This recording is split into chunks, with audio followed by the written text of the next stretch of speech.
Let's jump right into this explainer because we are literally witnessing a massive paradigm shift in employer health benefits right now. We're talking about a complete game changer, the ICHRA. For decades, employers have been stuck in this endless, frustrating cycle of unpredictable rate hikes and these rigid, clunky health plans. But the ICHRA revolution? It's flipping the script entirely. We're talking about replacing annual anxiety with true predictability and financial power. 1,000%. No, that's not a typo. We aren't talking about some slow, creeping trend here. We're looking at an explosive, massive 1,000% surge in ICHRA adoption since 2020. Forward-thinking businesses are waking up and making the jump. Why? Because honestly, the traditional one-size-fits-all group plan is basically obsolete for today's diverse workforce. And this surge, it's being driven by two huge factors: market stability and employee empowerment. Look at that 90% renewal rate. 9 out of 10 employers who switch to an ICHRA stay with it. They don't go back. And here's the best part. When you actually give employees the freedom to choose, 70% of them are going out and grabbing high-quality gold or silver plans. So this isn't just about the company saving a few bucks. It's about your people getting better, highly personalized coverage that actually fits their lives. So let's move right into Section 1, how ICHRAs actually work. Okay, here's your core definition.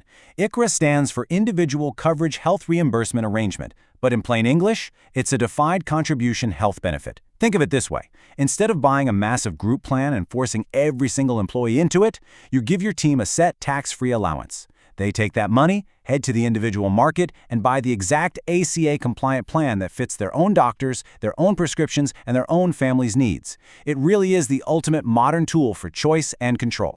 The contrast here is just night and day. Over on the left, traditional group insurance. You've got unpredictable annual rate hikes, rigid benefits, and the employer carries all the financial risk. On the right, the ICHRA. You lock in a predictable, defined budget. Your team gets customized choices. Plus, these individual plans are completely portable. If an employee leaves, they actually own their health plan and can take it right with them. No more dealing with the immediate nightmare of crazy expensive group COBRA rates. All right, moving on to Section 2, locking in cost predictability and tax benefits. This is the dual financial advantage that makes this an absolute no-brainer. For you, the employer, your contributions to the ICHRA are fully tax-deductible. It immediately reduces your taxable income right there on your P&L. And for your team, those premium reimbursements they get are 100% tax-free. It completely wipes out the impossible task of trying to please everyone with one single group plan. And, maybe best of all, it entirely removes the stress of those dreaded, totally unpredictable annual renewals. You set your budget, and you are done.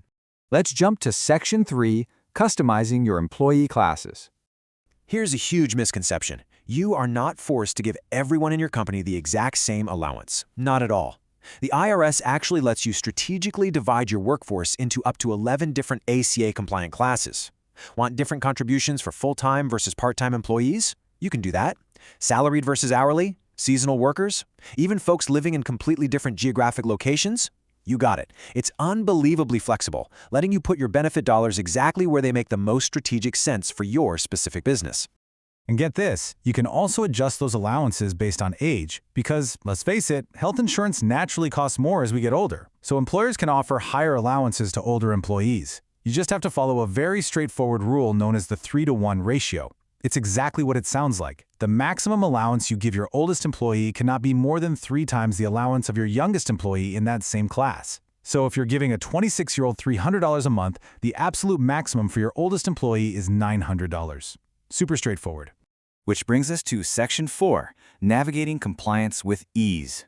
Now, if you're an applicable large employer, meaning you've got 50 or more full-time folks, your ICHRA has to be considered affordable under the ACA. Well, the IRS actually just raised the affordability threshold for 2026 to 9.96%.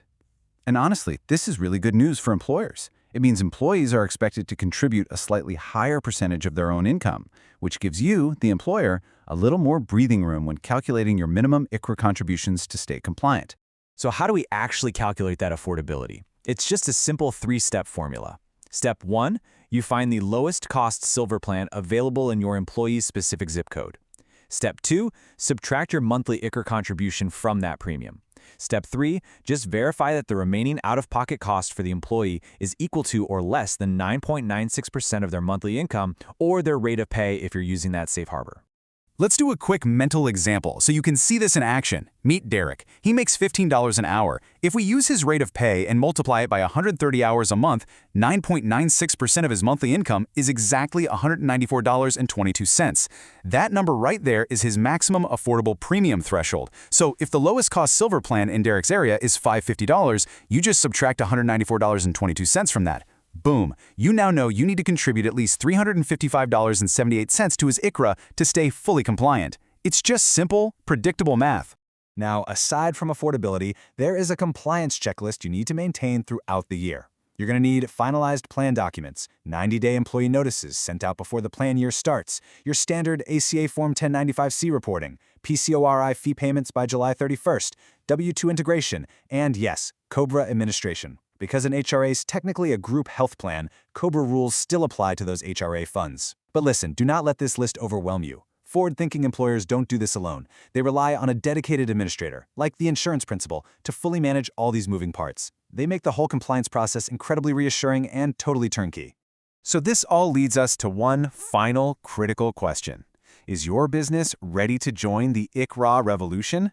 Honestly, why keep fighting a losing battle against those unpredictable rate hikes and restrictive one-size-fits-all group plans? The market has fundamentally shifted. The power and the predictability are finally back in your hands, and the freedom of choice is right where it belongs, with your employees. Thanks so much for hanging out with me for this explainer. It's time to start planning your transition and take absolute control of your company's health benefits future.